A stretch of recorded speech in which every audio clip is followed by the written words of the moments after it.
Hey everyone, and welcome to Bassman Studio. I'm Charles Bassman, and in this new episode, I'm going to be talking about drawing, and I'm going to actually do a portrait drawing using charcoal, red chalk, and white chalk. Now, charcoal is one of the oldest art mediums, being prehistoric, and what I do is, especially because I'm left-handed and I usually smudge my paper with my hand, I use a holder like this. This one is kind of hard to get now. It's kind of nice because it's like brass, but you can get a holder like this to put in with your charcoal. You can see it kind of there in the tip, so you don't mess up your hands. And it's kind of nice because it helps stabilize your hand like you're using a pencil. And then the cool thing is that on each side I have red chalk on this side. So if I need to switch, I just switch. I don't have to like grab it from something else. So red chalk is also very old, and I had because I'm kind of like the classical materials. I actually ordered red chalk, and it came kind of interestingly in like this jar, and it came in pieces like this. You see? Actually, I had a lot more, but I've used a lot of them. So it came in pieces like this, and what I would do is I cut them to shape, and I put them in the holder. So it's literally like pure red chalk, which is amazing. It's what the old masters used to use. And with red chalk, you get these beautiful like reddish, really rich reddish brown colors. And then lastly, I have white chalk, which is in a different holder, which I used for highlights, etc. And again, you can use a different holder for the white chalk. So I'm going to do a very simple portrait drawing from reference, just to show you how it's used. And yeah, and then we'll go from there. So sit back and relax, enjoy this new video, and see you at the end.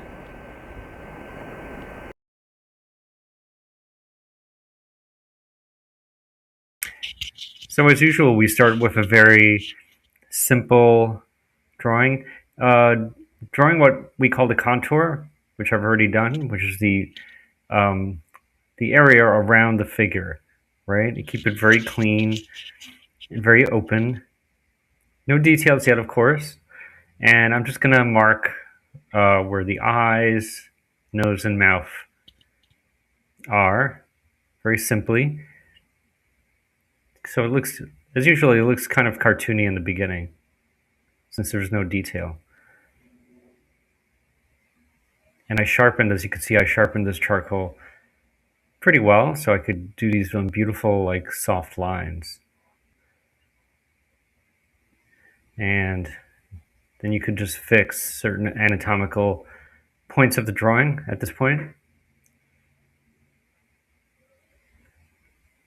So you just want to take your time when you're doing this stage, very slowly.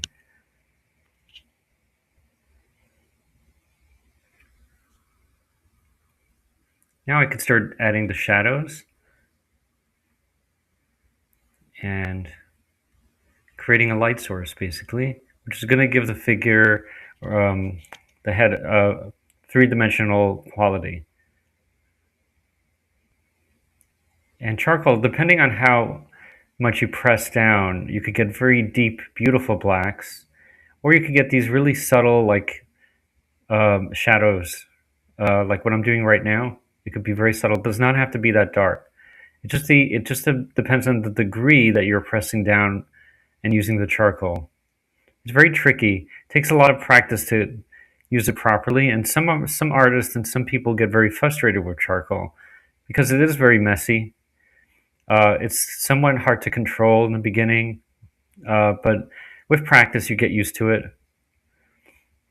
Again, as a left-handed person, I have trouble not being messy with charcoal because my left hand smudges the paper, which is why I'm kind of hovering over the paper sometimes.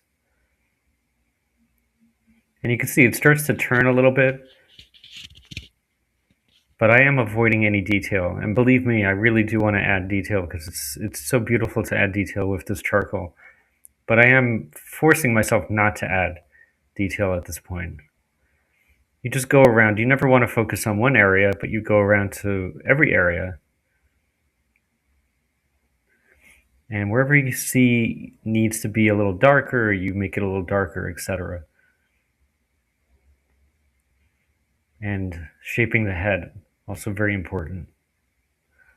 Anything that could pull out certain things. And the shadow right where the hair is a really deep, nice, dark shadow, and that'll pull out the face, basically. And I haven't really gone that dark yet. And now I could start adding smaller details. So it's pretty much like working with clay. You just kind of molding your drawing. And I could use my fingers. I could start softening certain areas. Another beautiful thing about charcoal is you could use it this way. You could soften shadows with your fingers, create these really deep blacks or subtle grays, depending on where the shadow is. Part of the training in art is to look at the tone and value, what's lighter, what's darker. So things, yes, are darker, things are lighter. We call that value and tone. So I know that the shadows are lighter, let's say, than the hair, and the hair is darker than the shadows on the face. And we have this parting of the lip. And constantly I have to sharpen the charcoal to keep it sharp so I could do these like small details. And that you could do with like a razor blade if you have, or um, a sharp instrument like a knife. And I use this toned blue paper because I do want to show you highlights. And I feel that toned paper is beautiful because it just those highlights are just amazing when you could do them. And just again, I just keep adding detail, anything to make the head more sculptural and turn more.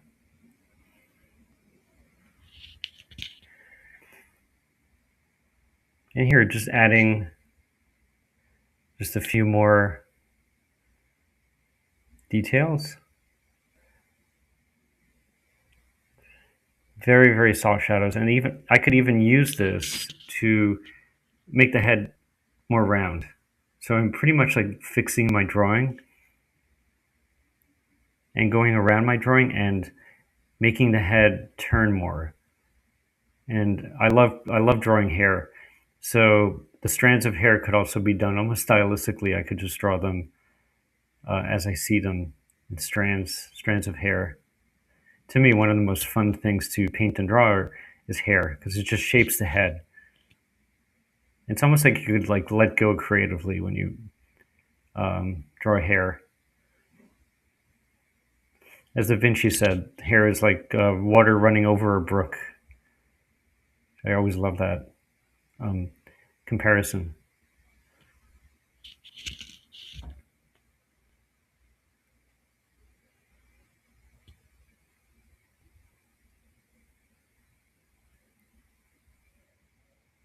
And then I could just keep going and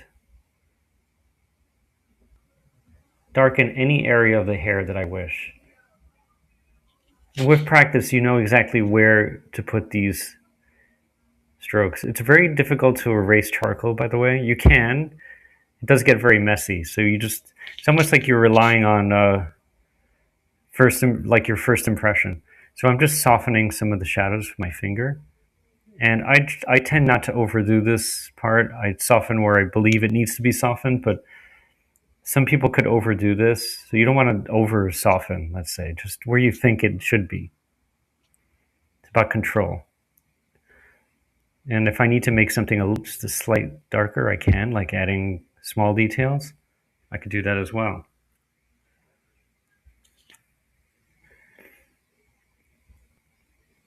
And you can see I'm going all around the drawing. I'm never really stopping anywhere in particular. I treat it as one large drawing, just as if I were to be painting, basically. There's no difference.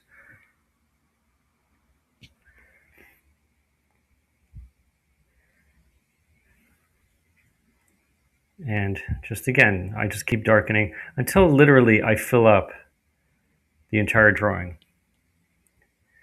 Until I do this, I will not add detail.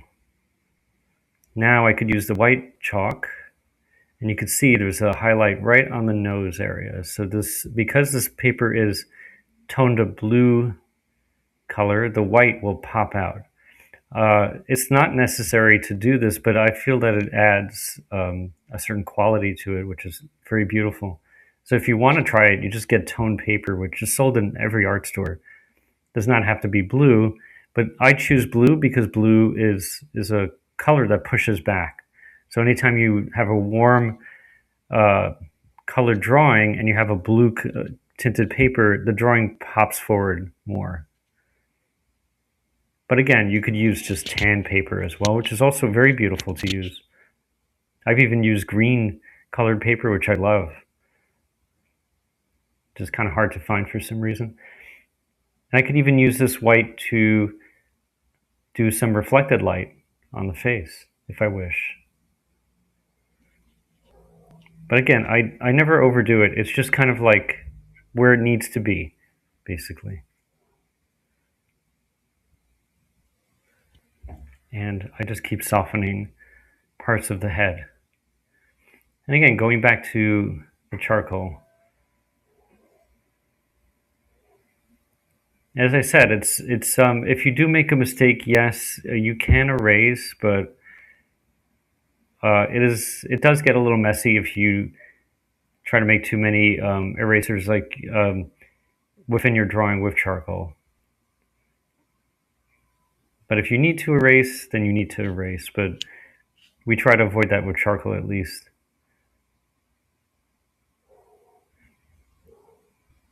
And anywhere where I see, now I'm adding like smaller detail, so it is now pretty much up to me of how far I want this drawing to go, how detailed. That's a personal choice. You have to know when to stop and when enough is enough, in your opinion.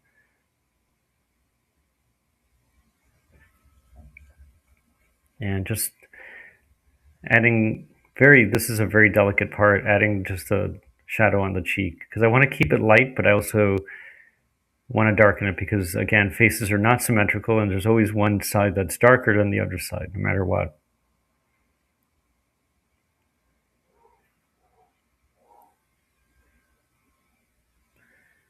And of course, just going around the drawing. Cleaning up anything I need to clean up, actually, at this point, or adding any little detail that I need to add.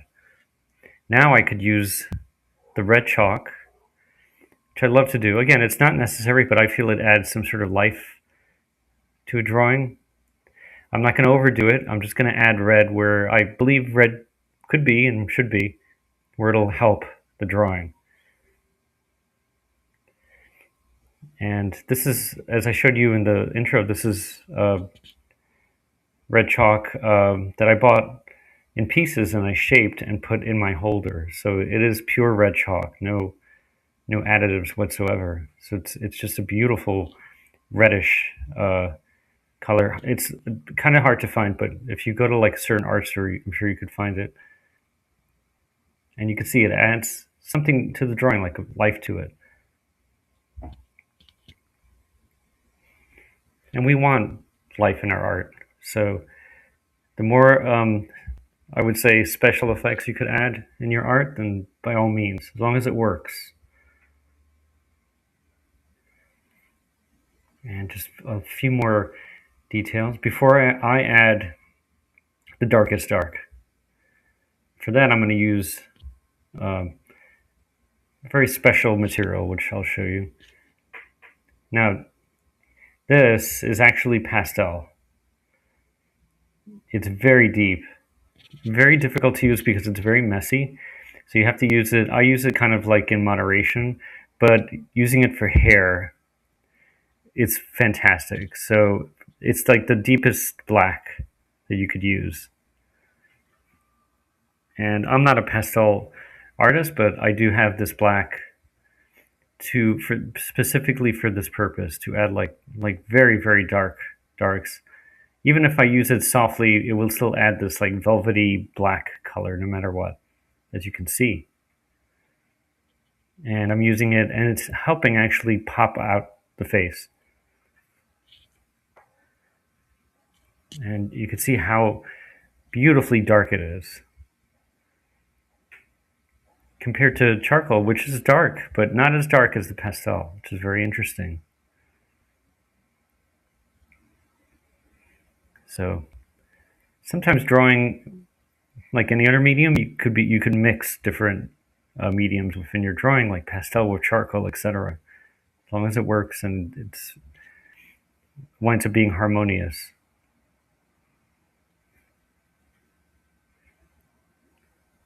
So again, just the final details. It's almost like what I call nitpicking. I'm just looking at it and adding anything I need to add.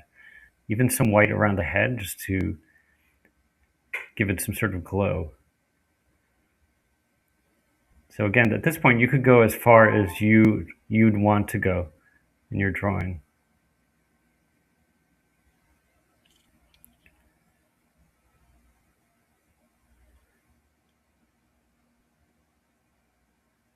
And I usually draw a little bit around, just again to pull the head out from the background.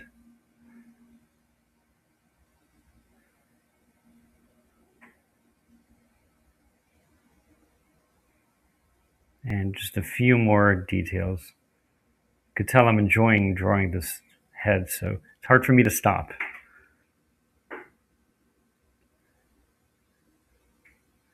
And here we have it, our finished drawing for today.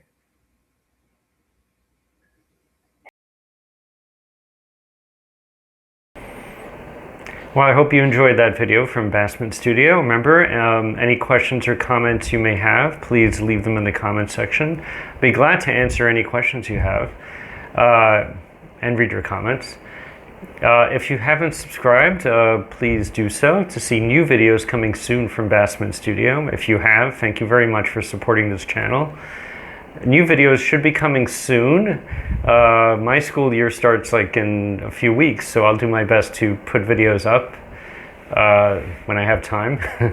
And if you do have any suggestions of a video you'd like me to do, or something you'd like me to cover, some subject, please let me know and I'll consider it, of course. So go out there, do some beautiful work. Don't let fear stop you. And I'll see you next time on Bassman Studio. Have an amazing creative day, everyone.